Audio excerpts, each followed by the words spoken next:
Howdy! Today we're going to be talking about the 2011 movie, The Change-Up. This is by far one of the goofiest movies that I've ever seen before. I don't think it's possible to have more unlikable characters than the Bateman-Reynolds combo that we were forced to endure in this movie. Also, I know you saw the title. I didn't say that because I actually think this is his worst movie. Well, honestly, it very well might be because this movie is major trash. Oh gosh, you're so light. Are you dieting? But I had to put his name in the title when I saw this clip. Do you ever Google yourself, Jason? Yeah, so, okay, well, I've never Googled myself because I don't need to because I get swamped with Google alerts. But I also will put out a Google alert on The Change-Up or anything else I happen to be in. I read comments, I don't care. I'm a big boy, I got thick skin. But the thing is, if you read 20 good ones, you're only going to remember the one bad one. Yeah, and I will make an adjustment. And you It is about, it's a pursuit of perfection. Yeah.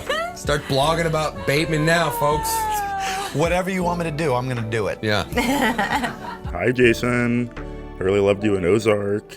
I love you more than I even tell you I do. And I'll be home for kisses, so don't go to bed. This one does like a Freaky Friday type thing with the two leads swapping bodies. So most of the movie has one actor acting like another actor, and these two actors were not really acty enough to handle such a tough assignment. Hey, yo, what the fuck? The Cage Travolta combo and Face Off did a lot better job at distinguishing themselves than these two, and that movie is a hot mess of bad acting. Let me tell you a little bit about the plot before I really get too deep into why I don't like this movie. Ooh, that's kind of small. Yikes. So we start off this movie with showing off like the big differences between our main characters. Mitch is like a cool guy who's single and he's really slanging that dick all around town. And Dave is just like a married guy with 3 kids. Seems like it's a lot to handle for him, but at least he does have a really great wife who seems to be supporting him. That's Jamie. Don't get too attached though. This movie's about the boys. No girls allowed. They cannot have plot points. After a crazy night of watching baseball at the bar and having a few too many brewskis, they get down to the deep conversations. Mostly about how Dave hates his life and wishes that he could be slanging dick around too. See, wait, who's Sabrina? She's so hot. Oh, Mitch, is she hot? I bet she's #1 on your cancer list, right? What's that? Come on. Every married guy has a cancer. It's the first 3 women that you'd have sex with if your wife suddenly died of cancer. Play. Yes, she'd be at the top of that Yeah. list. So yeah, you can kind of see where this is going, and every single body switching movie kind of has that moment of how they actually switch bodies. Ellie, you were acting like a child. Oh, really, Mom? I'm a child? What the? This movie is not very creative with it, and it's a pretty stupid way. So they decide that they should just go pee-pee in a fountain. Not just any fountain, this is like one in a public park. I mean, it's just nasty. Ew, that's gross! They both wish to the fountain that they could switch lives, and I wish I had your life. boom, just like magic, when they wake up, the body swap has happened. Magic. What am I doing in this bed? Did I sleep here last night? I fucking nail you? Are you still drunk? They hustle back to the park to investigate what the fuck happened last night, but of course, in like the last 6 hours since they left, they've already dug up the entire fountain and put it somewhere else, and the crew has no clue where it is, but I think they probably do know, they just don't like these guys. Where's the fountain? I don't know, guy. I just fill the hole. I'm not the fountain spokesman. Hey, motherfucker. Hey. Now begins their waiting game, because instead of investigating other ways that they maybe could have swapped their bodies, they know full-heartedly that it's definitely the fountain, and it's them peeing in it too. They're, without a doubt, that has to be how it happened. I feel like I would just think that there might have been some other way if this was me. Like maybe I'd crossed a witch in some way, or someone put a voodoo curse on me or something. I don't know. I wouldn't just jump to me pissing in a fountain is the way that I swapped lives. It doesn't make sense. So while they're waiting to find the fountain, they basically just decide to attempt to live each other's lives without people noticing, which is really stupid, honestly. Dave is a lawyer, so Mitch just has to learn how to be a lawyer, I guess. It's not really something you can just pick up in a day or two. Mitch is a Lorno guy. And if you don't know what a Lorno is... Light porn, the dick stays in the pants, right? They didn't pull it out, did they? It's basically like Skinamax, essentially. They do try to convince Jamie, Dave's wife, but of course she just doesn't believe them. I mean, why would she? I feel like it would be decently easy to explain to your life partner about why your body is switched, but... Okay, hey, Pumpkin, listen, this is Ooh, Mitch, no. Ugh, no. Don't call me Pumpkin, okay? They try once, it doesn't work, and they just give up, honestly. It's pretty obvious that the women aren't allowed to do stuff in this movie, so it feels like the writers are just trying to push them out. This one's about the boys, don't forget. Shoo those women out of here. This is stupid. I want to talk about vaginas! Now is when those writers really slurp down a bit too much frat boy juice because Dave has a crush on his assistant, and now that he is in Mitch's body, he can totally go out with her. Ugh. While they're getting ready for the date, Mitch and Dave have a really weird scene that is honestly even hard to process because it is so unique. Mitch, in Dave's body, shaves Mitch's pubic hair. Why do this? Because it shows that you're considerate, that you're clean, that you're American. Why do you even care? What do you mean, why do I care? It's my body. It's my body right now. I'm scared. I don't know, it feels weird. Real tempting to kiss my own dick. I feel like the part that makes it a little bit weirder in this movie is that the whole time they kind of feel like down low lovers, essentially. Like, it definitely does seem like they are more than friends based on a few scenes, but who knows? I don't know. I don't think the writers really cared that much. They just wanted to make some dick jokes. Elephant said to the camel, "Why do you have two boobs in your back?" And the camel responds, "Why do you have a dick in your face?" Their date is going really well, which is honestly just kind of gross that this movie has the balls to attempt cutesy romantic scenes between these two. Like, he's married and she is his assistant. Body switching does not eliminate the grossness of this relationship. Now they finally find where the fountain is, but, I mean, the movie just started. They can't do that yet. They decided to let it ride. They're having way too much fun avoiding the responsibilities of their own lives to give up now and go back to normal. They want to have more fun. We could wait. Wait? We could wait a day. Push it a day or a week? We should wait to switch. We can do it, A month? Yeah, It's time. Really, what is time? Come here, Dave. No more! Them wanting to have fun makes even less sense when the next scene we get is them having the big meeting with the Japanese representatives from Dave's firm. Like, first off, I mean, them being Japanese is really all the development that we get for this entire business. We don't know what they do. We don't know anything about them, but they're Japanese. I think the writers think that since they're foreigners, the audience can fill in whatever gaps they want.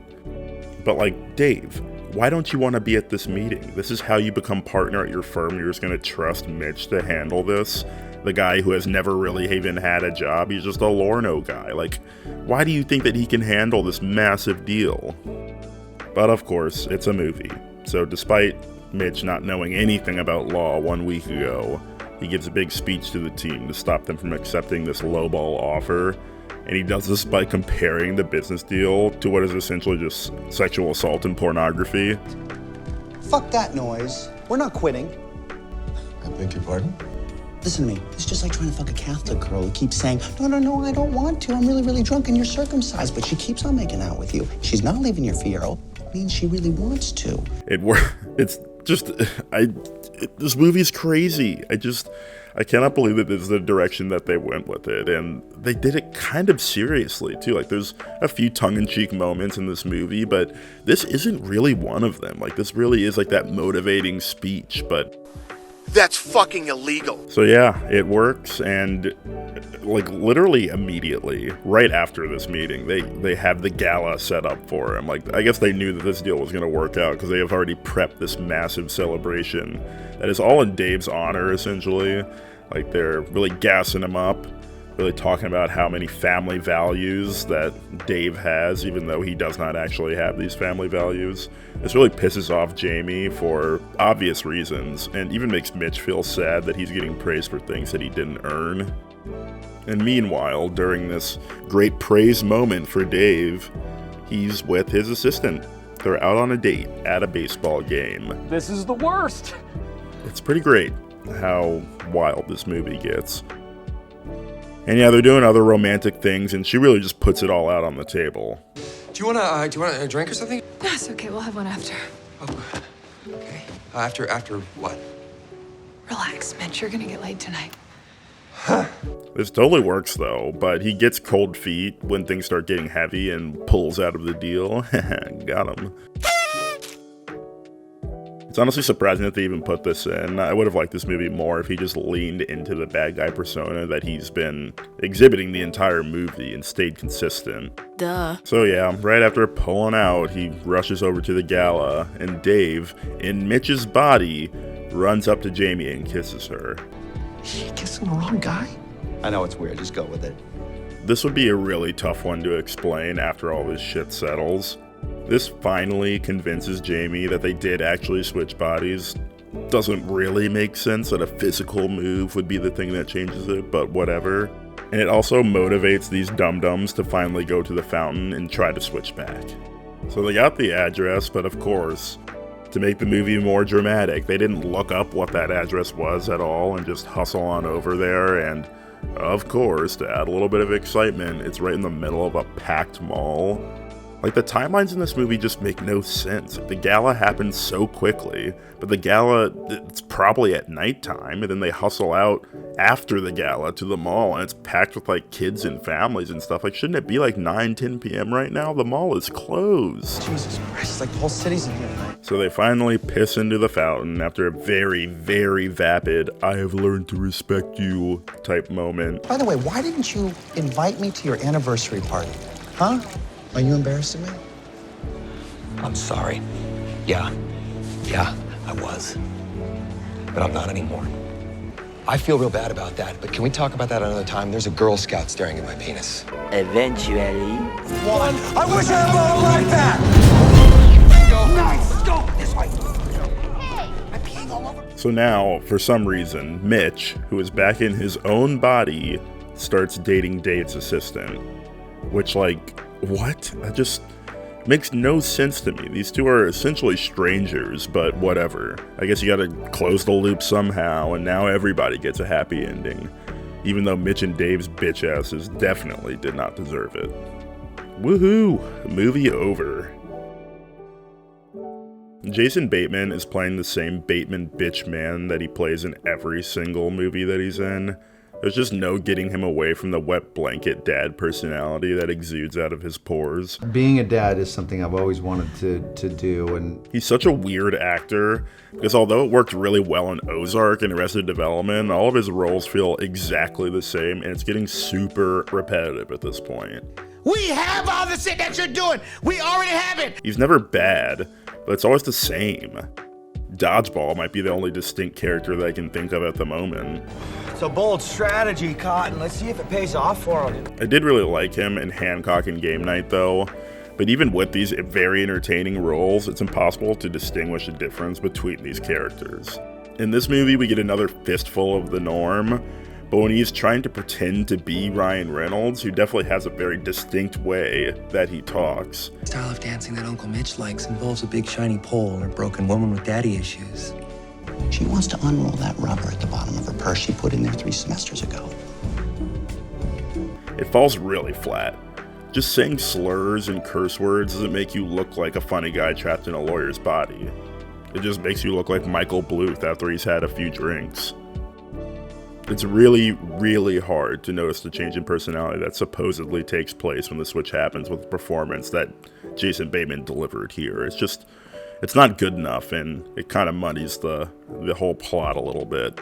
And I guess your best wasn't good enough. The way that Bateman's character gives 0 fucks about his family is astonishing to watch as an audience member. Oh, brother, this guy stinks! Before switching bodies, he's already super angry about his life. He hates his kids and is really interested in having sex with strangers, like how his cool friend is doing. This chick is insatiable. She wants it in every position under the sun. God, you're so lucky. Yeah. We do the wheelbarrow, the Arabian goggles, the lonesome dove, the Arsenio Hall, the jelly donut, the pastrami sandwich.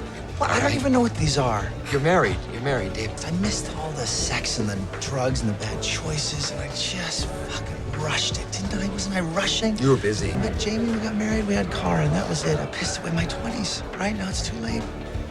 His life seems pretty great, too. He has a great job where he is close to getting a huge promotion. His wife seems super amazing, and he has 3 healthy kids. Like, you worked really hard for this trad life. Why are you mad that you have it now?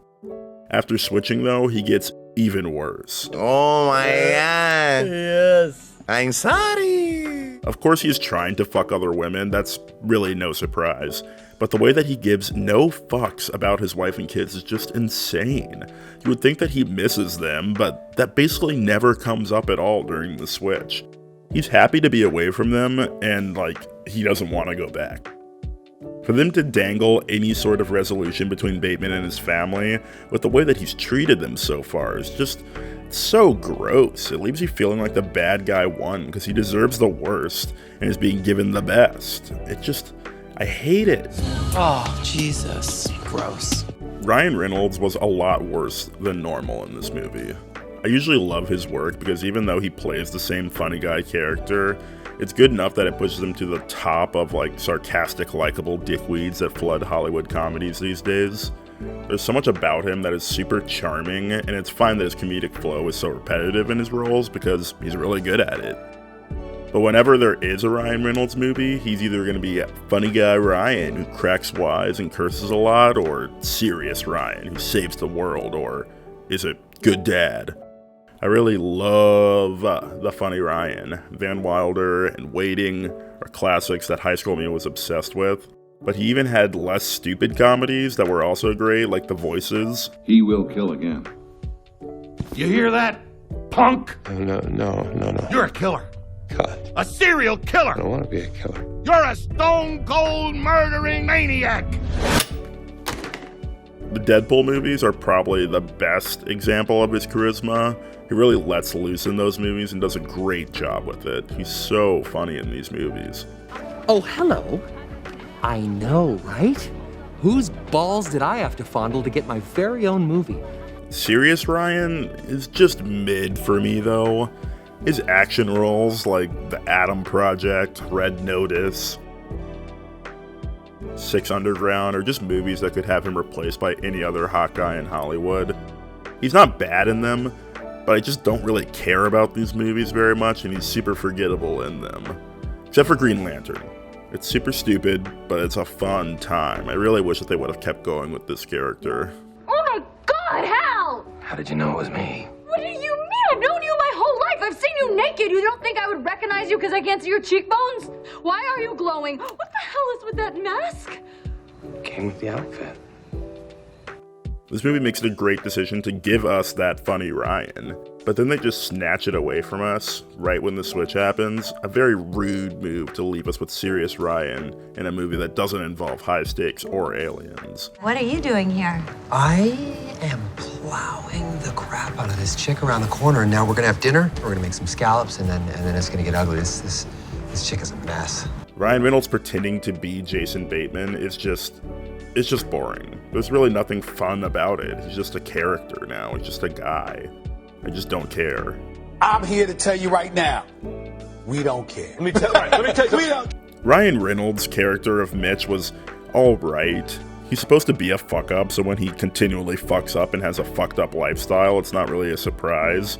It's pretty goofy to pretend like a random guy could learn how to be a mediation lawyer for $1 billion deal in a week, but whatever. All of Mitch's plot points are weird and make no sense, so I guess it makes him kind of consistent in a way. Leslie Mann was completely wasted in this movie because her character was treated like shit the entire time. Also, she literally just played this same role in 17 Again, only 2 years ago, too. Kind of weird how her husbands keep on changing bodies, but whatever, it's not really that important. Don't let my sleep up. The change-up is really just full of actors who play the same role over and over again, because Leslie Mann is no stranger from this either. Just like Ryan, though, I still like her. Her manic mom energy is always a blast to see, so I don't really mind that it doesn't really change that much between movies. Well, what'd you do last Wednesday night when you said you went to see a band? I went to the movies by myself. What'd you see? Spider-Man 3. Why do you want to go by yourself? Why didn't you ask me to go? Work and you and the kids, sometimes I just need some time to myself. I need time for myself. I want time for myself, too. You're not the only one. It's not that big of a deal. I like Spider-Man. In this movie, though, she created the only emotional response from me, because when Bateman tells her that he is not attracted to her, I nearly sobbed. I mean, it's just so sad. Are you kidding me? No, I'm not, lady. It's not gonna happen tonight, okay? I'm not attracted to you. Honestly, such a sad fucking moment, because she's been treated like crap the entire movie, and that should have been the final straw for her, and I was expecting her to kind of blow up and explode, but she just took it, because her character was just written like crap, and they don't want her to have plot points. This movie's about the bros, and it's easy to forget that sometimes, but no women are allowed to have solid plot points. Get them out of here. I would love a movie made from her perspective, because it would be a very chilling tale about an abusive, gaslighting husband with schizophrenia. It'd be a pretty good movie. It'd be pretty good. I love to see her in like more serious roles, close to something like This Is 40, but without that Apatow stench that can't stop from undercutting serious moments with stand-up comedy bits. Also, I once saw her and her husband, Judd Apatow, in New York City when I was at brunch one time. She was inside at this like really nice interior design store next to my restaurant, and he was just waiting outside, eating a slice of pizza off of a paper plate. It was like 11 a.m. on a Sunday, and I really love him for that. I stopped liking his movies once I graduated from high school and my brain fully developed, but I gotta respect a true New Yorker when I see one. I know I'm shitting on him a lot too, but I actually do have a lot of respect for this guy. Younger me was really obsessed with him. He was the first director where I could notice his style in movies, and it got me interested in like the deeper side of filmmaking, so thanks, bud. Olivia Wilde was fine in this movie, but I don't even know why they gave her a name, honestly. She should have just been named sex object number 1 with how everyone treated her in this movie. Not really any point in talking about it more, because the script obviously doesn't want you to understand her backstory. This movie was directed by David Dobkin. I really want to say Dobrik every time, but I'm going to try my best to not do that. I didn't really know anything about him off the top of my head, but he might have one of the wildest careers that I've ever seen from a comedy director. This goofball's first big gig was doing 2 Tupac music videos. Like, what? This guy directed the iconic Keep Your Head Up music video that fueled the relationship rumors between Tupac and Jada. Wild shit. Like, he has a very big piece in hip-hop history, which is so strange. He's actually had a ton of success in the music video department. He did the music video for one of my favorite versions of the evergreen song, Just the Two of Us. It's a pretty fun video, too, that's so nostalgic of watching MTV back in the day. And it don't make no flowers grow. He has also directed 6 Maroon 5 videos since 2015 that have huge budgets, and he's even working on their documentary, too, which will probably be pretty huge as well. His movie start, though, came from being a writer on Ice Cream Man way back in 1995, and this is a wild fucking movie. It's a ton of fun and super underrated. A great hidden gem right here. Oh my God, my baby! Are you alright? Who's gonna bring me ice cream, Mommy?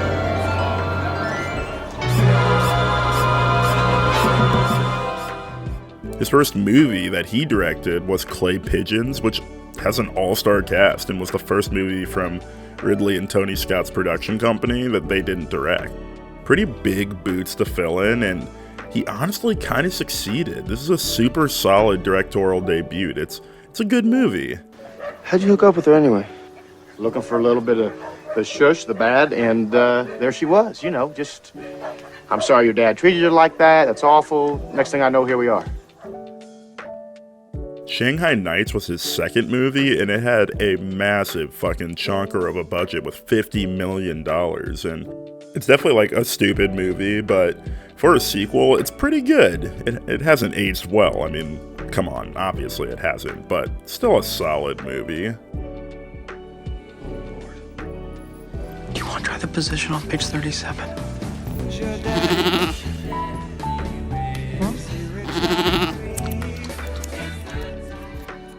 This guy's been thrusted into a lot of big jobs, seemingly too early in his career, but every single time he accomplished his tasks and kept on raising the stakes.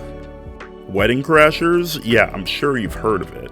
It's a certified hood classic, and it's probably the peak of his career in terms of success.